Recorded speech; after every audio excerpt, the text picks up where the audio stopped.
नमस्कार दोस्तों, ट्रिकी गुरु अमित गुप्ता के YouTube चैनल में आज आपका फिर से स्वागत है।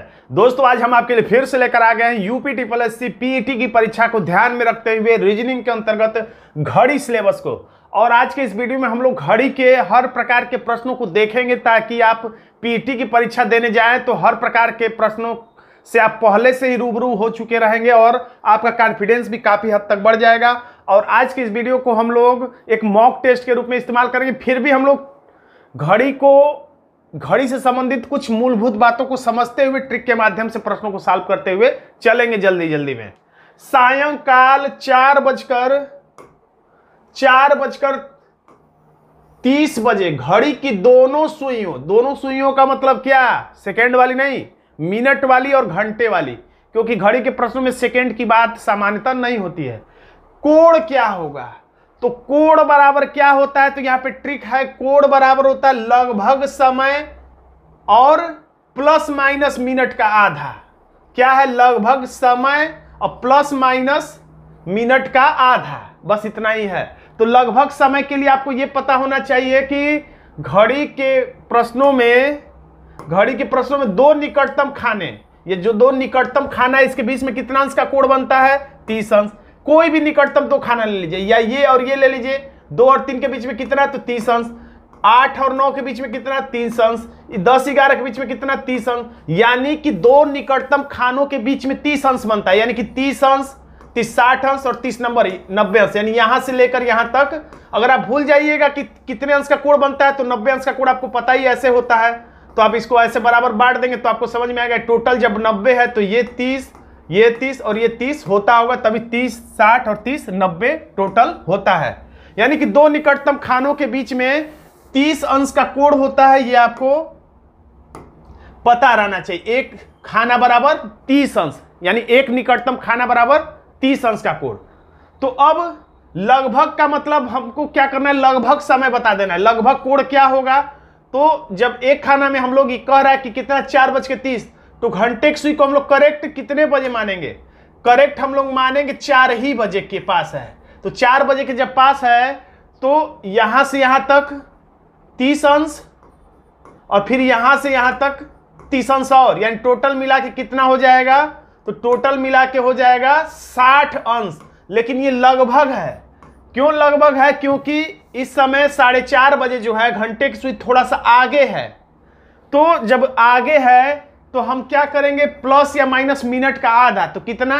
30 मिनट चली है। देखिए यहां पे लिखा है 4:30। तो 30 का आधा 15, यानी जोड़ेंगे या घटाएंगे? तो जोड़ेंगे कब? जब घंटे की सुई आगे रहेगी तो जोड़ देंगे, और जब घंटे की सुई पीछे रहेगी तो माइनस। वैसे भी समझना आसान है, कोई चीज आगे रहे तो प्लस, पीछे रहे तो माइनस। तो ये है घंटे की सुई। तो घंटे की सुई क्या है? पीछे है, मिनट की सुई से पीछे है। तो पीछे है तो इस बार हम लोग क्या करेंगे? माइनस करेंगे। तो 60 में से 15 निकाल देंगे तो 45 अंश हमारा आंसर आ जाएगा, जो कि विकल्प ए में है। वैसे आप घड़ी को विस्तार से सीखना चाहते हैं तो मैंने घड़ी पर विस्तृत वीडियो बनाया हुआ। यहां पर अगर मैं विस्तार से भूमिका बना के सिखाने लगूंगा तो वीडियो काफी लंबा हो जाएगा, और परीक्षा से ठीक पहले कोई विस्तार से वीडियो देखना नहीं पसंद करता है, क्योंकि ये एक प्रैक्टिस वीडियो है। जो लोग रीजनिंग लगाना जानते हैं उनके लिए ये वीडियो है, जो जल्दी थोड़ा प्रैक्टिस करना चाहते हैं, रिकॉल कराना चाहते हैं जो कुछ उन्होंने अब तक पढ़ा है। एक दिन में एक घड़ी की सुइयां कितनी बार सीधी रेखा में मगर विपरीत दिशा में रहती है? यानी कुल मिला के कितनी बार एक दिन में, एक दिन का मतलब 24 घंटे में, 24 घंटे में कितनी बार ये सुइयां एक दूसरे के विपरीत का मतलब एक ऐसे रहे, घंटे की सुई इधर रहे तो मिनट सुई इधर रहे, मिनट सुई इधर रहे तो घंटे की सुई इधर रहे, मिनट सुई ऊपर रहे तो घंटे की सुई नीचे रहे। यानी कि दोनों सुइयों के बीच में कितने अंश का? तो 180 अंश का कोण रहे, या कह सकते दोनों सुइयों के बीच में 30 मिनट की दूरी होती है जब, या तो 30 मिनट की दूरी हो तब, या 180 अंश का कोण हो तो उसे हम लोग विपरीत दिशा मानते हैं। तो ऐसा कितनी बार संयोग होता है? तो इसको समझने की जरूरत ज्यादा नहीं है, बस रट लेना है कि 22 बार मिले और 22 बार बिछड़े। जब प्रेमी 22 बार मिलेंगे तो यानी 22 बार उन्हें बिछड़ना पड़ेगा। 22 बार मिले का मतलब यह होता है कि जब घड़ी की सुइयां एक दूसरे के ऊपर चढ़ जाए, यानी एक दूसरे के ऊपर होती हैं, तो ऐसी स्थिति में 0 अंश का कोण और दोनों सुइयों के बीच में 0 मिनट की दूरी होती है। तो ऐसा भी कितनी बार होता है? 22 बार। अब 22 बार बिछड़े का मतलब 22 बार विपरीत, जैसा कि मैंने अभी बताया था, एक नीचे तो एकदम ठीक एक ऊपर, एक दाएं तो एक एकदम ठीक बाएं।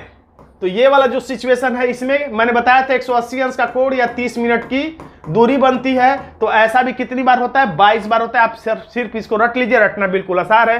कोई भी प्रेमी 22 बार मिलेंगे तो उन्हें 22 बार बिछड़ना पड़ेगा, यानी 22 बार विपरीत होना पड़ेगा। यानी हमारा आंसर हो गया बी, 22 बार। और इसी तरह से चाहे तो इसी लगे याद रख लीजिए 44 बार समकोण, हो सकता है अगली परीक्षा में समकोण पूछ ले, और 44 बार एक सीध में। समकोण का मतलब जानते हैं 90 अंश का कोण 44 बार 24 घंटे में बनेगा, और 44 बार एक सीध में का मतलब दो तरीके से होता है। घड़ी की सुइयां एक दूसरे के ऊपर रहे तो भी एक सीध में कहलाएंगी, एक दूसरे के विपरीत रहे तो भी एक सीध में कहलाती हैं। खैर यहां पर मैं बहुत ज्यादा विस्तार से नहीं बताने वाला हूं, फिर भी थोड़ा बहुत मैं बता ही दे रहा हूं। एक घड़ी में 3 बजे हैं, यदि मिनट सुई 3 देखिए इसमें बजा हुआ है। ये प्रश्न में आपका चित्र नहीं बना रहेगा, ये सिर्फ मैंने समझाने के लिए यहाँ पे इमेज लिया है। ये सब कोई चीज इसमें आपका बना नहीं रहेगा। 3 बजे हैं और मिनट की सुई उत्तर पूर्व दिशा की ओर, देखिए ये मिनट सुई है, ये मिनट सुई है, ये कह रहा है कि उत्तर पूर्व की दिशा की ओर, जबकि ये किधर है? उत्तर की ओर है। और ये प्रश्न में बोल रहा है उत्तर पूर्व की ओर, तो यानी जो जहां पर है उससे कितना? तो 45 अंश। जहां बोल रहा है उससे कितना? तो 45 अंश क्लॉकवाइज, 45 अंश क्लॉकवाइज। देखिए है उत्तर में, और उत्तर पूर्व का मतलब 45 अंश क्लॉकवाइज ये बोल रहा है। तो अब जो पूछेगा यानी कि जो भी आंसर होगा वो 45 अंश क्लॉकवाइज ही आएगा। तो पूछ रहा घंटे की सुई किधर है? तो ये है घंटे की सुई, क्योंकि 3 बजे घंटे की सुई इधर होगी, तो ये है पूरब में, लेकिन क्लॉकवाइज इसको भी 45 अंश मुड़ेंगे तो ये वाली दिशा आएगी, और ये वाली दिशा कौन है? तो ये दक्षिण है, ये पूरब है, यानी हमारा आंसर दक्षिण पूर्व आ जाएगा। यानी जितना झूठ बताएगा उतना ही झूठ हम लोग क्लॉकवाइज या एंटी क्लॉकवाइज घूमते हैं प्रश्न के हिसाब से। देखिए अगर आप हमसे रीजनिंग विस्तार से सीखना चाहते हैं, पेन फ्री ट्रिक को सीखना चाहते हैं, तो यहां पर व्हाट्सएप नंबर दिया गया है, आप इस पर संपर्क करके बहुत कम मूल्य में पूरी रीजनिंग को विस्तार से सीख सकते हैं। खैर हम लोग अगले प्रश्न में चलते हैं। देखिए इसमें लिखा हुआ है किस समय घड़ी की दर्पण छवि प्रातः 3 बजे का समय दर्शाती है? तो देखिए दर्पण छवि समय पूछे या वास्तविक समय पूछे, दर्पण देख के छवि पूछे या छवि प्रतिबिंब समय देख के वास्तविक समय पूछे, दोनों के लिए एक ही ट्रिक है। जो प्रश्न में दिया गया है उसको 12 घंटा में से या 11 घंटा 60 मिनट में से घटा लीजिए। 11:60 मिनट का मतलब 11:60 यानी वही 12 बजे हो गया। तो 12 बजे में से ही क्या करना है आपको? वास्तविक समय को या प्रतिबिंब समय है तो प्रतिबिंब समय को घटा लेना है। तो 12 में से 3 निकाल देंगे तो हो जाएगा 9, हमारा आंसर हो जाएगा ए। बहुत ही आसानी तरीके से हम लोग इसका आंसर ला लेते हैं मुजबानी। एक घड़ी में घंटे की सुई यानी छोटी वाली सुई 12 घंटे में कितना कोण घूमती है? तो देखिए घंटे वाली सुई इसमें से किसी एक को मान लीजिए, तो घंटी की जो सुई है, तो देखिए अंदाजा कई तरीके से आप सोचने के लिए कई तरीका है। यहां से ये सुई जो है अगर यहां पहुंचेगी यहां तो 90 अंश का कोण, फिर यहां से यहां पहुंचेगी तो फिर 90 अंश का कोण, यहां से यहां फिर पहुंचेगी तो यहां भी 90 अंश का कोण, यहां से यहां पहुंचेगी तो फिर 90 अंश का कोण। तो 90 4 बार हो गया, 9 चौके 36 यानी 360 अंश का कोण बन गया। या वैसे भी आपको दिख रहा होगा कोई चीज यहां है और एक राउंड लगा के वहीं पहुंच जाए तो 360 अंश का कोण बनता है। इसमें कोई बहुत ज्यादा दिमाग लगाने वाली बात नहीं है, हमारा आंसर हो जाता है विकल्प ए। अगला प्रश्न 5:30 और 6 बजे के बीच, ऐसे प्रश्नों को हल करने में थोड़े से कठिनाई होती है कुछ छात्रों को। 6 बजे के बीच घड़ी में कितने बजे समकोण बनेगी? यानी कि 5:30 और 6 बजे के बीच में कब घड़ी की दोनों सुइयां आपस में समकोण बनाएंगी? तो कई तरीके हैं, मुजबानी भी बताया जा सकता है, लेकिन मुजबानी बताने के लिए जो मुझे भूमिका बनानी पड़ेगी, समझाना पड़ेगा, वो विस्तार से चला जाएगा, इसलिए यहाँ पर मैं चित्र विधि से बता रहा हूँ। तो यहाँ पर हम लोग ये 12, 6, 3, 9 को बना देते हैं। उसके बाद बराबर बराबर दूरी पर रफ पे चाहे तो आप ऐसे कर लीजिएगा, लिखने की जरूरत नहीं, मैं लिख दे रहा हूँ समझाने के लिए। आपको किसी को समझाना नहीं होता इसलिए आपको लिखने की ज़्यादा जरूरत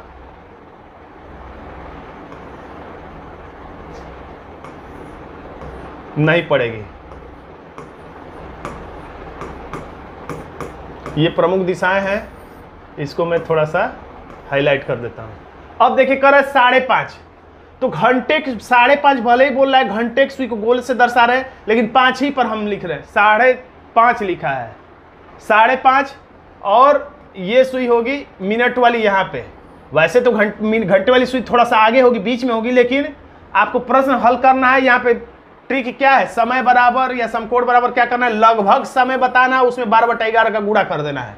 इसलिए हम लोग घंटे की सुई को करेक्ट 12 पर रख के सोचेंगे कि क्योंकि लगभग ही हमें बताना है, तो अभी इस समय तो समकोण बनाने केवल 30 अंश का कोण है, समकोण का मतलब होता है 90 अंश का कोण।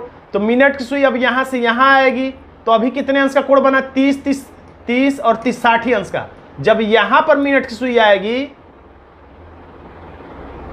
जब मिनट सुई यहां आएगी तो 30 30 60, देखिए ये 30 30 60 और 30 यानी 90 अंश का कोण बन जाएगा। और देखने में भी आपको लग रहा होगा कि ये 90 अंश का कोण बन चुका है।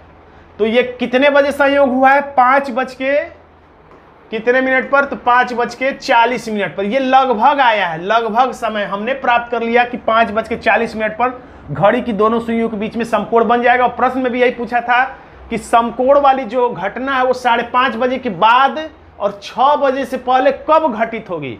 तो 5:40 का जो समय है वो 5:30 से ज्यादा और 6 से पहले का ही है, यानी 5:40 के लगभग में घटेगी। लेकिन घंटे की सुई थोड़ा सा आगे बढ़ जाती है यहाँ पे, तो यानी ये कोण जो है सिकुड़ गया है, यानी 90 अंश से कम का है। तो 90 अंश का से कम का है, तो इसके लिए मिनट की सुई को थोड़ा सा आगे बढ़ना पड़ेगा। और कितना आगे बढ़ना पड़ेगा, इसी के लिए नियम है कि मिनट में 12/11 का हम लोग गुणा कर देते हैं। तो 12 चौक 48, 5 में कुछ नहीं करना है, 5 बजकर ऐसे ही रहेगा। 12 चौक 48 यानी 480/11 हो जाएगा। अब इसको बट्टे सही में हम लोग आंसर जब लाएंगे तो 11 चौक 44, 45 46 47 48 4, अब 40 हो गया। तो 11 3 33, 34 35 36 37 38 39 40, यानी कि 7 यहाँ पर आ गए, यानी 5:43 सही 7/11 मिनट। 43 7 11, 43 7 11, यानी हमारा आंसर हो जाएगा विकल्प सी। तो यहाँ पर अगर आपको बातें समझ में आई होंगी तभी जब अगर आप पहले से ही ऐसे प्रश्नों को लगाते होंगे, क्योंकि यहाँ पर मैंने बहुत शार्ट में जल्दी जल्दी बताया है, तो आपको समझने में थोड़ी सी दिक्कत जरूर होगी। लेकिन अगर आपको विस्तार से सीखना है तो आप हमारे पेड कोर्स से जुड़ जाइए, या मेरे वीडियो भी फ्री में भी हैं यूट्यूब पर घड़ी वाले प्लेलिस्ट में, वहां से अगर आप देखेंगे विस्तार से तो आराम से आपको बातें समझ में आ जाएंगी। तो दोस्तों आज का वीडियो आपको कैसा लगा कमेंट बॉक्स में जरूर लिखिएगा। वीडियो अच्छा लगा तो वीडियो को लाइक कर दीजिएगा, इसे अपने दोस्तों में शेयर कर दीजिएगा, और चैनल पर नए हैं तो इस चैनल को सब्सक्राइब जरूर कर लीजिएगा। मिलते हैं नेक्स्ट वीडियो में। धन्यवाद दोस्तों।